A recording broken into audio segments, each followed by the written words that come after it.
Beatrice POV, how did this happen? Paano mo nagawang makipagmabutihan sa kanya? Tanong ni Maximo sa anak namin. Kasalukuyan na kami ngayong naririto sa balcony ng Nipa House dito sa golf course. Anong klaseng tanong yan, Dad? Nagtatanong ka ba tungkol sa history ng nanay at ng kanyang ama? Nagulat ako sa sagot ni Maximos. Alam mo anak, tanong ko sa kanya na siyang ikinalinggan niya sa akin. Alam ko man o hindi, anong problema? Iyon ay nakaraan na, at si Esmeralda ay walang kinalaman dito. Maximos, alam mo ang ibig kong sabihin. It's not about your mother and her father, sagot naman ni Maximo, na siyang ipinagtaka ko. Anong problema? Tanong ko sa kanya. Hindi naman kaagad nakasagot ang anak namin, kaya mas lalo akong naguluhan.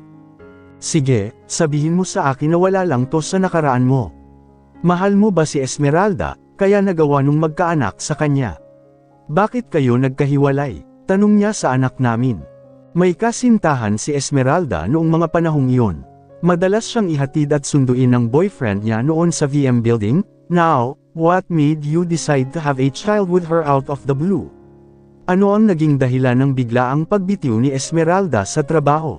Bakit siya nawala bigla, at hindi lingid sa akin na ipinahanap mo siya? Alam ko rin na sukdulan ang galit mo sa ama niya, sabihin mo sa amin ng mami mo. Mahal mo ba siya? Hindi pa rin nakasagot ang anak namin. Naguguluhan naman ako. Ano bang nakaraan? Bakit wala akong nalalaman? Ano ba to, darling? Bakit wala kayong sinasabi sa akin? Lumingon naman sa akin ang asawa ko.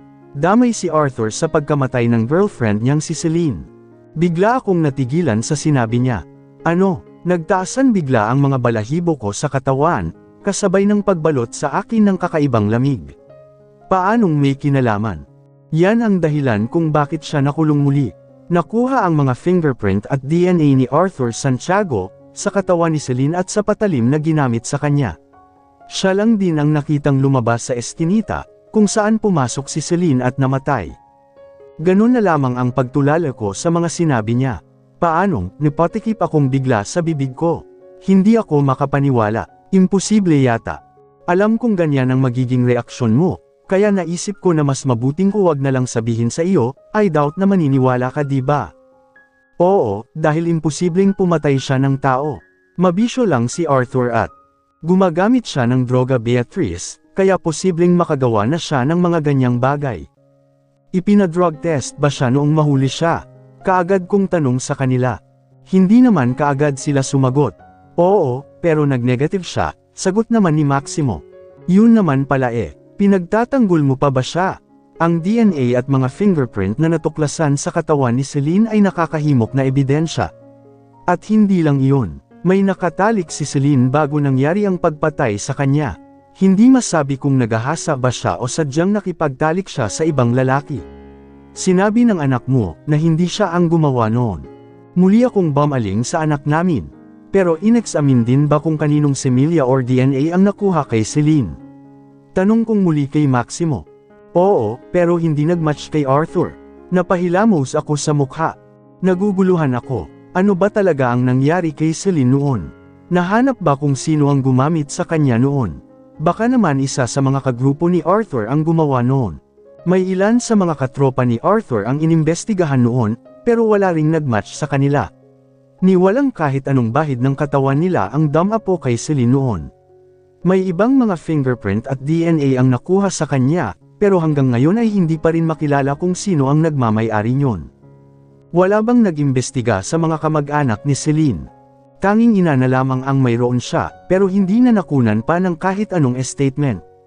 Hindi ito nagsalita, nakatulala na lamang siya hanggang sa may libing ang abo ng anak niya.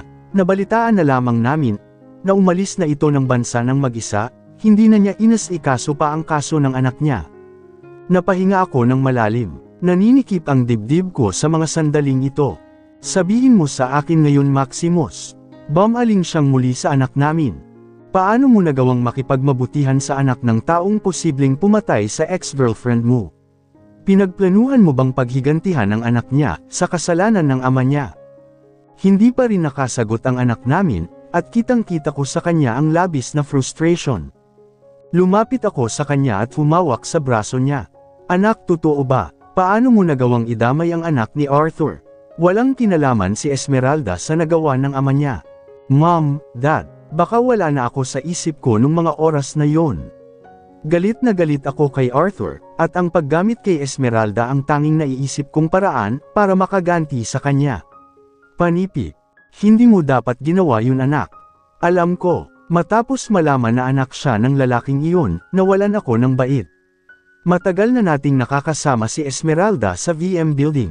Nakakapasok pa siya dito sa mansion natin. I thought she was just spying on us for him. Naisip ko na baka gumanti si Arthur Santiago sa atin dahil sa pagkakaagaw ni Dad sa iyo noon mula sa kanya. At girlfriend ko ang ginamit niya. Hindi naman posibleng mangyari yun, di ba? Kinausap mo na lang sana si Esmeralda noon ng maayos anak, ani ko sa kanya. Sa tingin mo aamin siya? Nakita ko kung gaano niya kamahal ang kanyang ama, kahit na isa itong kriminal. So, ano ngayon? Napatunayan mo ba na tama ang mga naging hinala mo noon? Bakit mo sila dinala dito ngayon? Tanong naman ng kanyang ama. Bam-antong hininga naman ng malalim ang anak namin. Kasi sa tingin ko, nagkamali ako ng paghihinala sa kanya.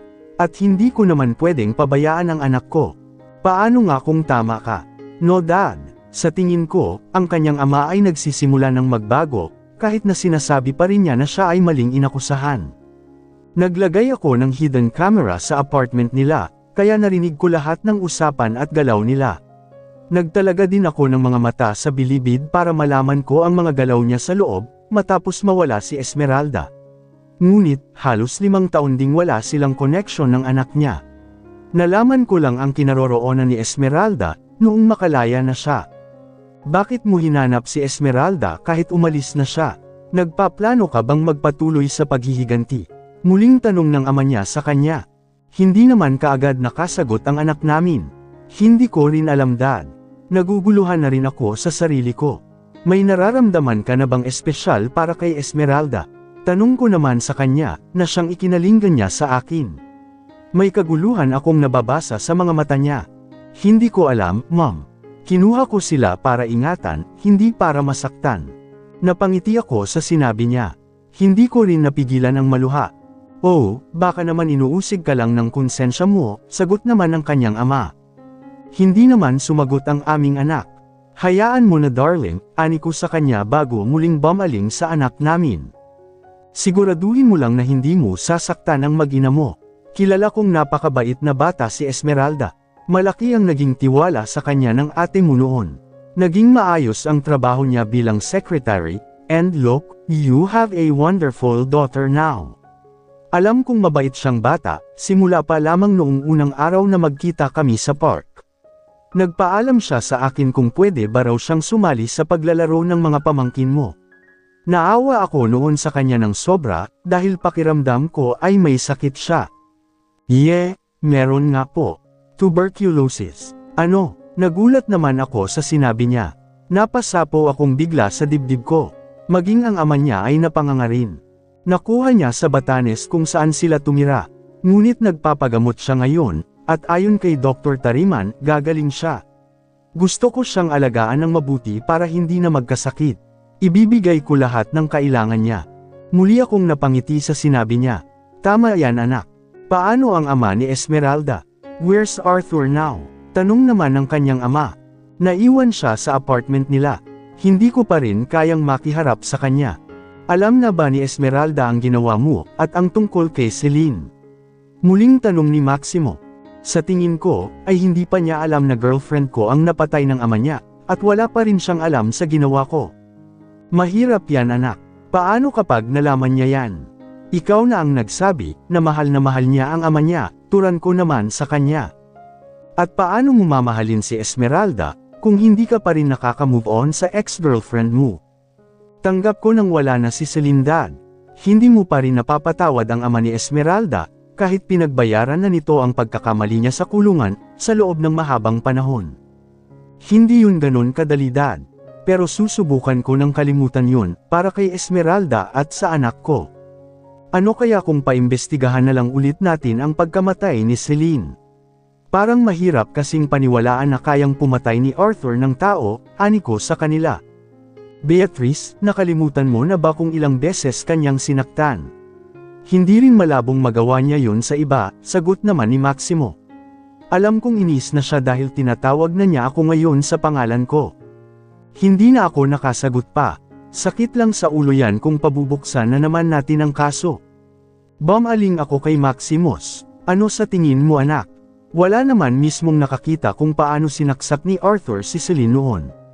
Nag-negative din siya sa drug test. Hindi siya nakitahan na ginalaw niya si Celine. Beatrice, ano pang ebidensya ang kailangan mo? Hinawakan ni Arthur ang katawan ni Celine, pati na rin ang patalim na ginamit para patayin si Celine. Pwedeng napag-utusan siya kung wala siyang ibang motibo.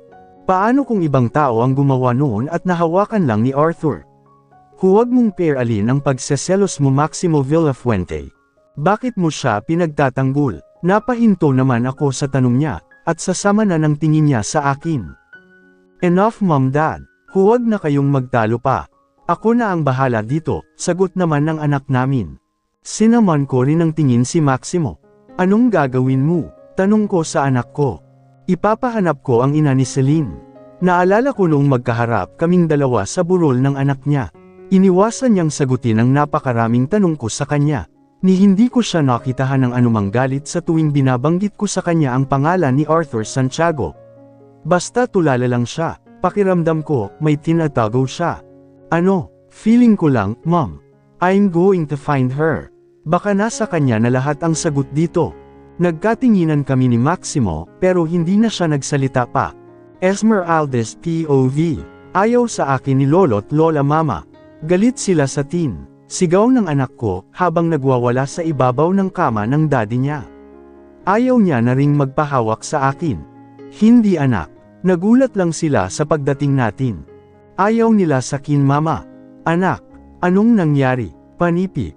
Napalingon akong bigla sa pinto nitong silid, at bumungad sa amin doon si Sir Maximus, nakapapasok lamang ng pinto. Daddy, tuluyan nang umiyak ang anak namin. Ayaw ni Lolo't Lola sa kin. Galit sila sa kin.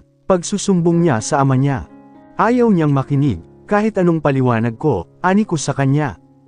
Kaagad naman siyang lumapit dito sa kama at binuhat ang anak namin. No baby, hindi totoo yan. Nakausap na sila ni Daddy. Nagulat lang sila kanina. Nandyan sila ngayon sa labas. May ibibigay daw sila sa iyo. Galit sila sa kin Daddy. Ayaw nila sa kin. Namumula na ang ilong at pisngi ng anak namin. Tumutulo din ang mga luha niya, na paulit-ulit na pinupunasan ng ama niya. No, come on baby. Dinala niya ang anak namin sa pinto at inilabas ito. Kaagad din akong sumunod sa kanila. Hello baby. Hello, I'm Thalia. Hi Emerald. I'm Junior. Marami kaming toys. Gusto mo? Nagulat ako nang hindi lang sila Sir Maximo at Ma'am Beatrice ang bumungad sa amin dito sa labas, na may bitbit na malalaking stuffed toys at balloons. May dalawang bata rin na keiko cute at mukhang kasing edad lang sila ng Emerald ko. Boy and girl. At ang ikinahinto ko, ay naririto rin si Miss Margaret na buntis, at ngayon emosyonal habang nakatitig sa akin. Esmeralda, Miss Margaret, ang tagal mong nawala, saan ka ba nagpupunta? Kaagad siyang lumapit sa akin, at yamakap ng mahigpit. Hindi ko rin napigil ang maiyak, kasabay ng pagyakap ko rin sa kanya ng mahigpit. Namiss kita, aniya sa akin. Miss Margaret, namiss ko rin siya ng sobra, ang napakabait kong boss. Hindi kaagad sumama ang anak namin sa mga lolo at lola niya, kahit ilang oras na nila itong sinusuyo. Pero noong inilabas na ni Sir Maximo ang bazooka bubble gun niya, at nagpasabog ng mga bubble sa buong paligid, ay doon niya nakuha kaagad ang loob nito.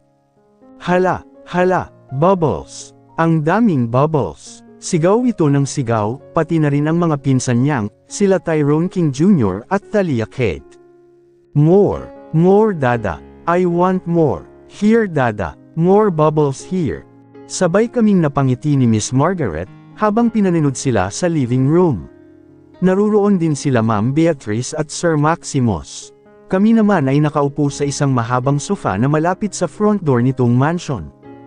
Ang cute niya, kamukhang kamukha ng gago kong kapatid, ani Miss Margaret.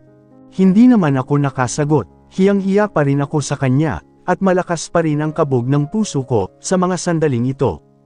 Bumaling na siyang muli sa akin at tumitig. Hindi ko naman masalubong ng tuwid ang kanyang mga mata. Anong ginawa sa'yo ng kapatid ko? Pinilit ka ba niya? Napatunghay akong muli sa kanya. Hindi ko po alam, Miss Margaret. Sa sobrang kalasinggan ko noon, hindi ko na po alam ang mga nangyari sa amin. Nagising na lang po ako kinabukasan, nakatabi ko na siya sa kama, at pareho na po kaming mga walang saplot. Nag-init ng sobra ang pisngi ko sa labis na hiya. Bumantong hininga siya ng malalim. Napakagago talaga ng kapatid kong yan. Hindi naman ako nakasagot. Kung gayon, bakit ka umalis nang hindi sinasabi sa kanya ang tungkol sa iyong kalagayan? Bakit mo itinago sa kanya ang pagbubuntis mo? Natakot po ako, Miss Margaret. Tawagin mo na lang akong ate simula ngayon. Nakakahiya po, hindi ka na nagtatrabaho para sa akin, at ikaw ang ina ng aking kaibig-ibig na pamangkin. At saka, itigil mo na ang kakapo. 1 taon lang naman ang itinanda ko sa iyo. Napangiti na lamang ako sa sinabi niya. So, bakit ka natakot? Anong ikinatakot mo? Sa pagkakaalam ko, may boyfriend ka noon. Nalaman ba ng boyfriend mo? Siguradong galit na galit yun. Wala na po kami. Tinapos ko na po ang ugnayan namin sa isa't isa. Hindi rin ako nagpaalam sa kanya noong umalis ako, kaya labis-labis akong nalungkot, nakonsensya, nasaktan. Halo-halo na. Umalis ako dahil alam kong isang aksidente lang ang nangyari sa amin ng kapatid nyo. Natakot ako na baka hindi niya rin naman ako panagutan, at wala rin naman akong plano na magpasalo sa kanya. Wala naman kaming anumang ugnayan sa isa't isa, bukod sa boss ko siya. Ramdam ko rin naman na wala siyang anumang pagtingin sa akin. Muli naman siyang bumantong hininga ng malalim. Pero matagal kanyang ipinahanap. Marami siyang inutusang tao para hanapin ka, mabuti at bumalik ka. Hindi naman ako sumagot. Pinili kanyang tumira kasama niya sa kanyang bahay, ibig sabihin, ay magsasama kayo magpakailanman sa ilalim ng iisang bubong. Hindi po yun ang usapan namin. Nangunot ang kanyang noo habang nakatitig sa akin. Anong usapan niyo? Magtatrabaho lang po ako dyan sa bahay niya.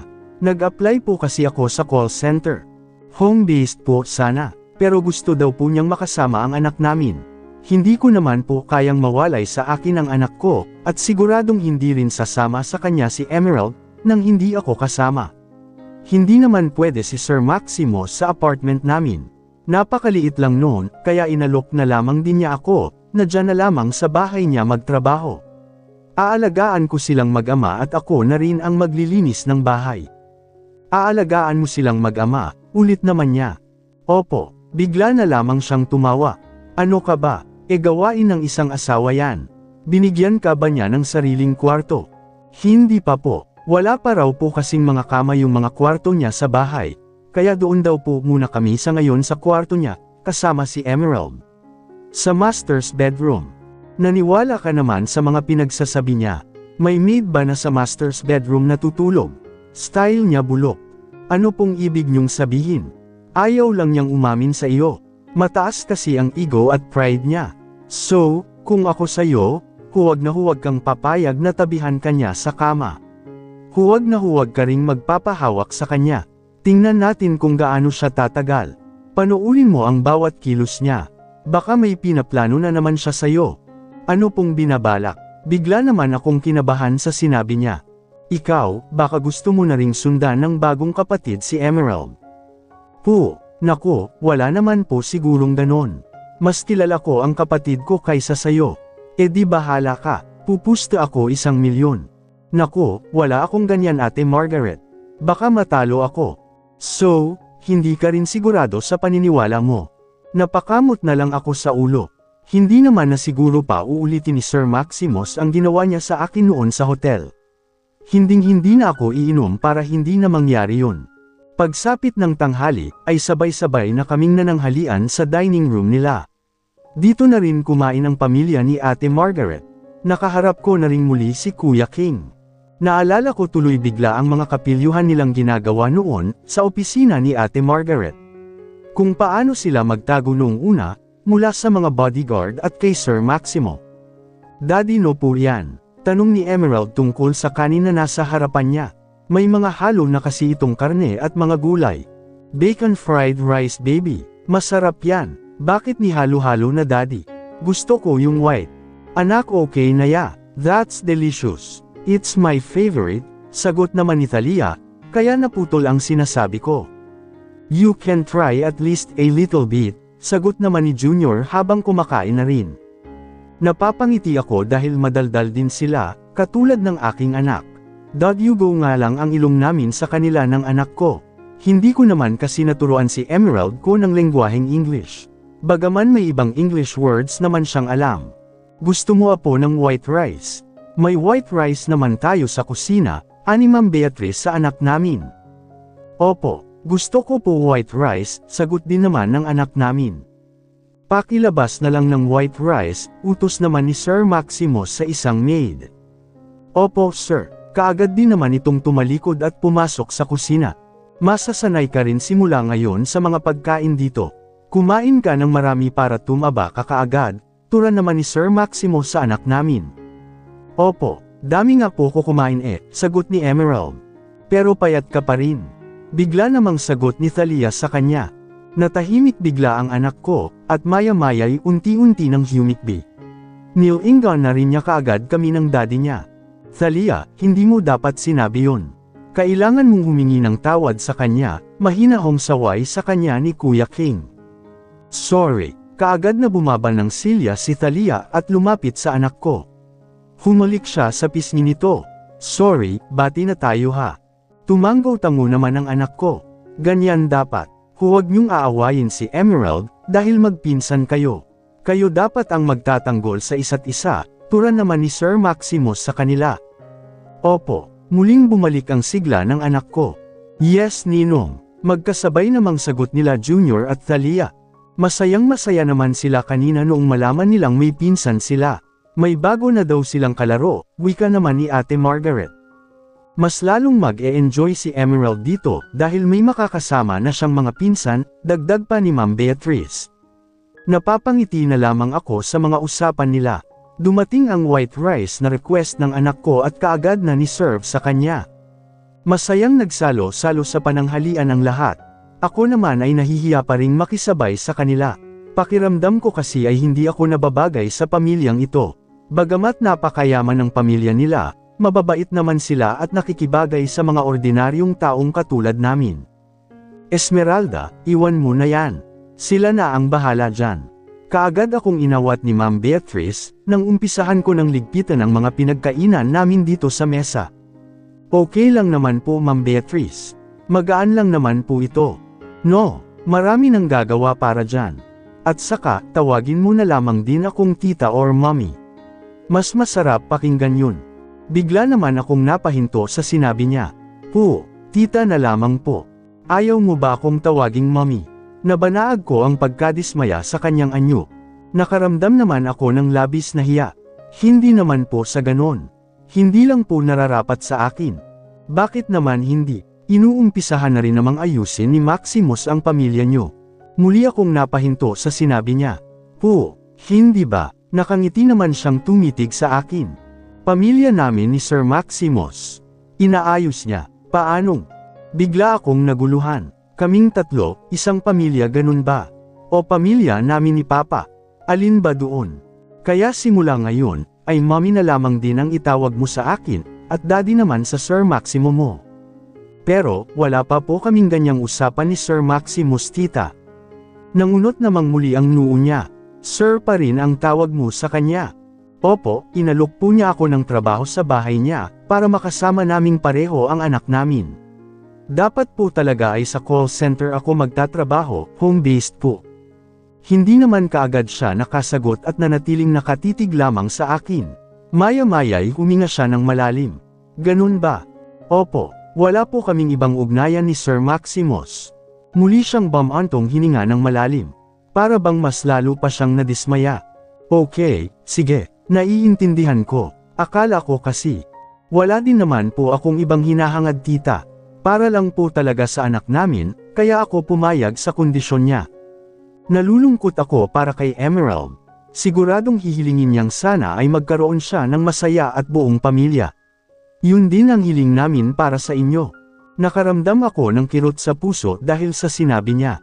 Gustuhin ko man po tita, pero wala po akong magagawa. Kakausapin ko si Maximus. Huwag na po tita. Ayoko pong mauwi lamang sa pilit ang lahat. Pwede niyong isaalang-alang ang kalagayan ng anak niyo. Ipapaliwanag ko na lamang po sa anak namin ng maayos ang lahat, kapag dumating na yung panahong magtatanong na siya. Hindi naman kaagad siya sumagot, pero nakikita ko pa rin sa kanya ang labis na lungkot. Pasensya na po tita, umiling naman siya, hindi mo dapat sa akin sabihin yan. Magbabakasakali pa rin ako na magiging maayos kayo ni Maximus. Hihilingin ko sa Diyos na mangyari yan. Hindi na rin ako sumagot pa. Malabong mangyari yan. Hindi ako gusto ng anak niya. Halika na, lumabas na tayo. Iwan mo na yan dyan. Hindi ka maid sa bahay na to. Hinawakan na niya ang kamay ko at hinayla ako. Ngunit sabay kaming napahinto nang makita naming nasa pinto pala si Sir Maximus at nakatitig sa akin. O anak, kanina ka pa ba dyan? Walang emosyon niyang sagot. Bigla akong kinabahan at napaiwas ng tingin sa kanya. Ma'am, pwede mo ba kaming bigyan ng sandali ni Esmeralda? May pag-uusapan lang kami. Please. Lumingon sa akin si Tita Beatrice. Hindi naman ako sumagot, pero mas lalo pang lumakas ang pintig ng puso ko sa mga sandaling ito. O sige, binitawan ni Tita Beatrice ang kamay ko bago muling hinarap ang anak niya. Gusto ko lang ipaalala sa iyo anak. Hindi maid si Esmeralda sa bahay na to. At sana, ay huwag mo ring gawin yan sa kanya sa bahay nyo, hinding-hindi sa harapan ng anak nyo. Siya pa rin ang ina ni Emerald, at hindi magiging maganda sa paningin ng bata, ang anumang hindi kaaya-ayang kilos nyo sa harapan niya. Tatatak yan sa isip niya. Alam ko, ma'am, good. Kaagad na rin siyang nilampasan ni Tita Beatrice. Napayuko ako sa kinatatayuan ko. Pakiramdam ko, ay tatalon na ang puso ko palabas sa dibdib ko sa mga oras na ito, dahil sa labis na nerbiyos at kaba. Nakita ko naman mula sa gilid ng aking mga mata, ang dahan-dahan niyang paglapit sa akin. Naalala ko ang mga pinag-usapan namin kanina ng kanyang ina, na siguradong narinig niyang lahat. Tuluyan na siyang huminto sa harapan ko at sumandal sa gilid ng mesa. Narinig ko ang malakas niyang paghinga. Paano kung susundin natin ang payo ni Mom? Bigla akong napatingala sa kanya dahil sa sinabi niya. Kaagad din namang nagsalubong ang aming mga mata.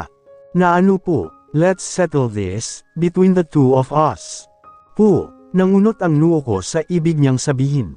Magpakasal tayo, para sa anak natin. Ganon na lamang ang pagnangako sa sinabi niya. Napatulala akong bigla habang nakatitig sa kanya. Pakiramdam ko ay sesabog na ang dibdib ko sa mga sandaling ito, at paulit-ulit na nag-echo sa tainga ko ang mga salita niya. Ano, kasal po, tayong dalawa, narinig mo ang sinabi ko. Pinag-uusapan natin ang kasal, para sa anak natin. Wala nang iba. Nananaginip yata ako, pero may matinding kirot pa rin akong naramdaman sa dibdib ko dahil sa huli niyang sinabi. Magpapakasal siya sa akin, para lamang sa anak namin. At wala nang iba pa. Hindi naman na kailangan pa Sir Maximus. Pwede ko namang ipaliwanag na lang sa anak natin. Dahil ba sa ex mo? Kaagad niyang putol sa sinasabi ko na siyang ikinahinto ko. Napansin ko ang bahagyang pagdidilim ng anyo niya. Hindi po yun ang dahilan Sir Maximus. Wala na kami ni Adam. Naniniwala kasi ako na sagrado ang isang kasal, at para lamang ito sa 2 taong nagmamahala. At mahal mo pa rin siya, kaya sa kanya mo gustong magpakasal. Napanganga naman akong bigla sa sinabi niya. Mahal ko si Adam pero Bila. That's it. Mas mahalaga siya sa iyo kaysa sa sarili nating anak. Muli akong napanganga sa sinabi niya. Hindi totoo yan sir. Mahal na mahal ko. Kung hindi, bakit hindi siya ang unahin mo? Bakit ang dami mo pang pasakalye? Sir, kung ang anak natin ay napakahalaga sa iyo, ang kanyang kapakanan ang iyong magiging pangunahing prioridad. Doon ang focus mo sa ngayon. Kaagad na rin niya akong tinalikuran, at lumabas ng dining room. Ako naman ay naiwang tulala dito sa kinatatayuan ko. What the? Bakit parang ako pa ang masama ngayon? Para naman sa kanya ang iniisip ko. Mahirap magpanggap na mag-asawa sa harapan ng anak namin no. Napabuga na lamang ako ng malakas na hangin. Anong gagawin ko ngayon? Kinahapunan, ay dumating ang ilang mga gamit, na nauna na niyang in-order para sa kusina. Naririto na kaming muli sa bahay niya, pero naiwan sa mansion nila ang anak namin, dahil wala pa rin itong tigil sa kalalaro kasama ang mga pinsan niya. Ikaw na ang baalang mag-ayos kung saan sila magandang ipwesto, aniya sa akin. Sige, ako na po ang bahala dito. Isa-isa ko nang binuksan ang mga malalaking box. Napansin ko naman siyang nakatitig pa rin sa akin, habang nakatayo sa pinto nitong kusina. Matinding pagkailang ang naramdaman ko, at mabilis na naman ang pintig ng puso ko sa mga sandaling ito. Bakit po? Tanong ko na sa kanya kasabay ng pagsulyap ko sa kanya. Pero ipinagpatuloy ko pa rin ang pagbubukas sa isang box na nasa harapan ko. Ayon sa impormasyong nakarating sa akin, nakulong daw ang ama mo. Bigla akong napahinto sa tanong niya, at napalingon sa kanya. Kung ganon ay hindi pa rin ba siya tumitigil sa pag-iimbestiga sa akin? Opo. Siguradong iuurong na niya ang plano niyang kasal naming dalawa, kapag mas nakilala pa niya si Papa. Mas mabuti na rin siguro yun, para alam na niya ang lahat sa akin. Siya yung banibisita mo dati sa kulungan, hindi yung kaibigan na binanggit mo. Tama ba? Napayuko naman ako sa sinabi niya. Opo, pasensya na po sir, kung nagsinungaling ako noon sa inyo. Gusto ko lang po talagang maging pribado ang buhay ng pamilya namin. Anong naging kaso niya? Napagbintangan lang po siyang pumatay ng isang babae. Sino yung babae? Hindi ko po kilala. Hindi po sinabi sa akin ni Papa. Tinanggap na rin naman niya ang ipinataw sa kanya, at ayaw din niyang makikialam pa ako, o kahit sino sa pamilya niya. Siya ay inakusahan, at gayon paman, ay kusang loob niyang tinanggap ang ganoong katagal na pagkakakulong. Marahil ay dahil totoo ang akusasyon laban sa kanya. Dati po kasing, gumagamit at nagtutulak ng droga ang ama ko, nasabi na niya sa akin na marami na siyang kasalanan. At para pagsisihan at pagbayaran ang mga nagawa niya, hinayaan na lamang niyang makulong siya. Sa kulungan niya inayos ang sarili niya, at doon siya nagbago. Ayon sa kanya, gusto niyang sa paglaya niya ay ibang tao na siya, na bagong buhay na ang kahaharapin niya. Tumango-tango naman siya.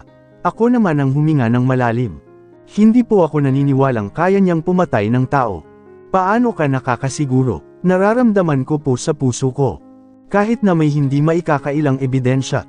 Naniniwala ako sa aking ama, kahit hindi niya sabihin sa akin ang buong detalye. Sinabi niyang napagbintangan lang siya. Hindi naman siya sumagot at nanatili lamang nakatitig sa akin. Masisira lang ang reputasyon niyo kapag pinilit niyo pa ring magpakasal sa akin. Wala namang lihim ang naitatago habang buhay. Malalaman din ng mga tao na isang dating kriminal ang aking ama at ex-convict.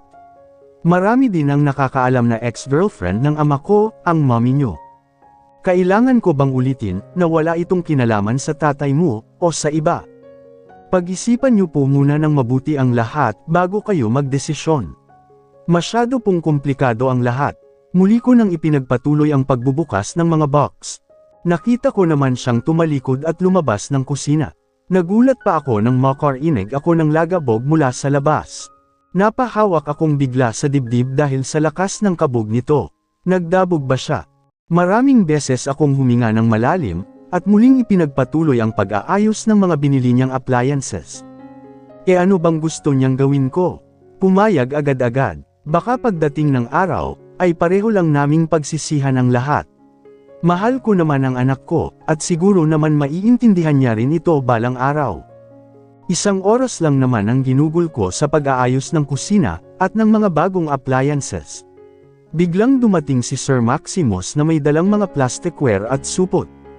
Walang imek siyang nagtungo sa countertop at binuksan ang mga ito.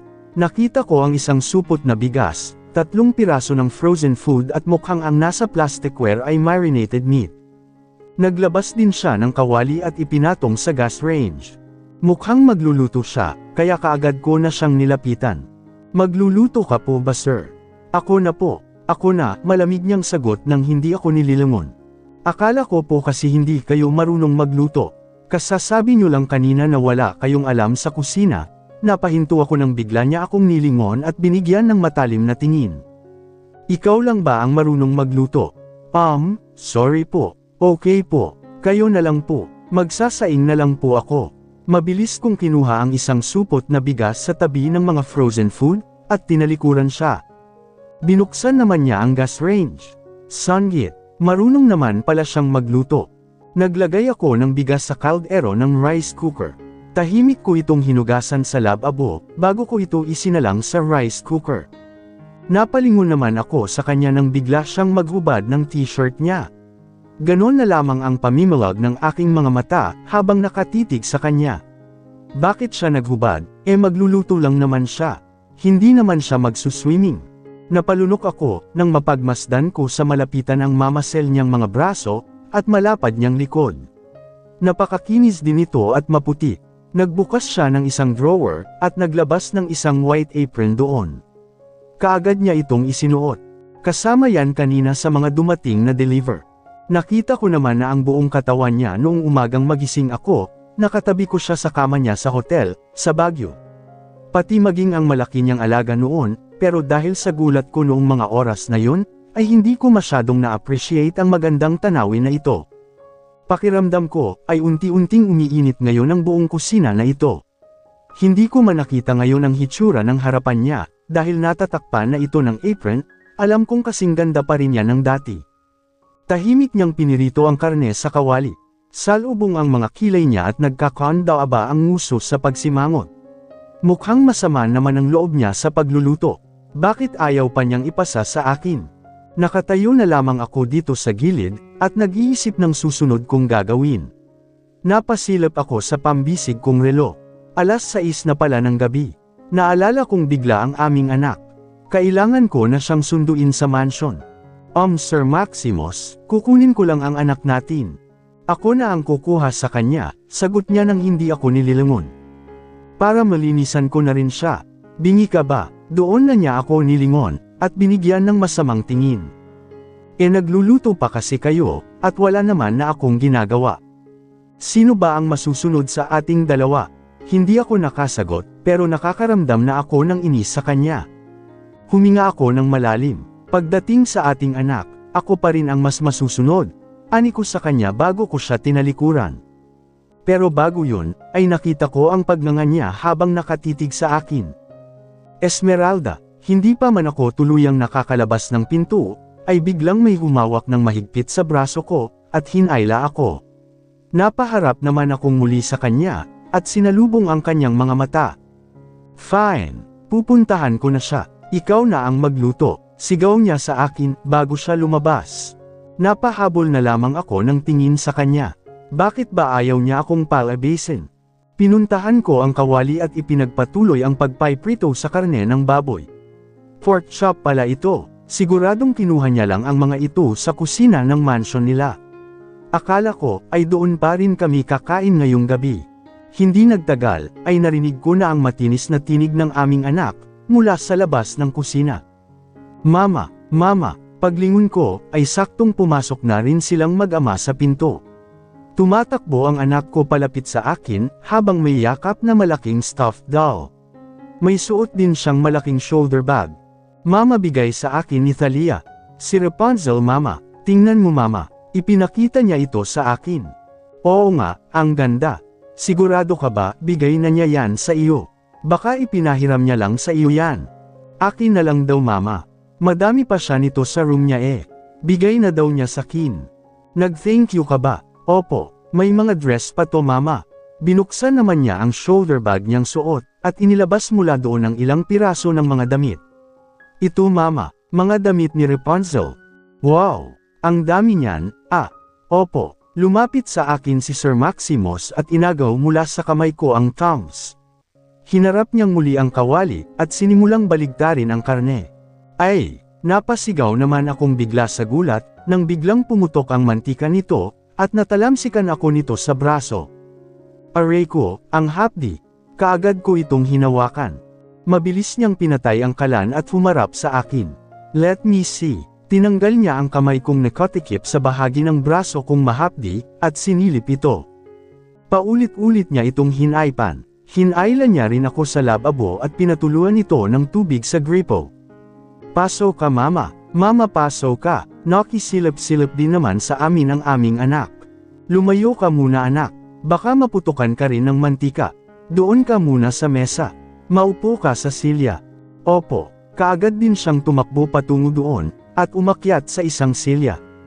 "I'm sorry," ani Sir Maximus habang pinagmamasdan ang namumula ko ng balat. Patuloy niya itong pinatutuluan ng tubig sa gripo. Ngunit maya-maya'y, nagulat ako nang bigla niya itong hinalikan. Nanigas akong bigla sa kinatatayuan ko, habang pinagmamasdan siya. Ganon na lamang ang pagngangako. Ramdam na ramdam ko ang lambot ng mga labi niya sa balat ko. Nahaluan din ng init nito ang lamig ng tubig. Parang sandaling naglaho ang kirot na nararamdaman ko doon, sa mga sandaling ito, at napalitan ng kakaibang pakiramdam sa dibdib ko. Bumilis na lamang bigla ang pintig ng puso ko. Paulit-ulit niya pa rin itong hinalikan. Ngunit hindi rin nagtagal ay nakita ko ang paghinto niya, at bigla niyang pagbitaw sa braso ko. Umayos na siyang muli ng pagkakatayo ng tuwid, ngunit hindi na siya makatingin sa akin. "Kukuha lang ako ng ointment sa mansion," aniya, bago siya nagmadaling tumalikod at lumabas ng kusina. Napatitig na lamang ako sa pinto ng ilang sandali, bago ko muling tinitigan ang namumula kong balat. Pakiramdam ko, ay naruroon pa rin hanggang ngayon ang mga labi niya, at dumadampi pa rin doon. Nararamdaman ko pa rin hanggang ngayon, ang lambot at init ng mga ito. "Oh my God! Kiss ka ni Daddy Mama." Napalingon akong bigla sa anak ko na ngayoy bumababa ng muli ng silya. Tumakbo siya palapit sa akin. Iniwan niya sa mesa ang Rapunzel doll niya. "Kiss ni Daddy, sugat mo Mama." "Galing na yan Mama." Oo anak. Medyo magaling na, pero may kaunting kirot pa." "Kiss ko din Mama. Para galing na yan." "Ha? Kiss. Kiss." Hamaba ang nguso niya kasabay ng paghawak niya sa kamay ko.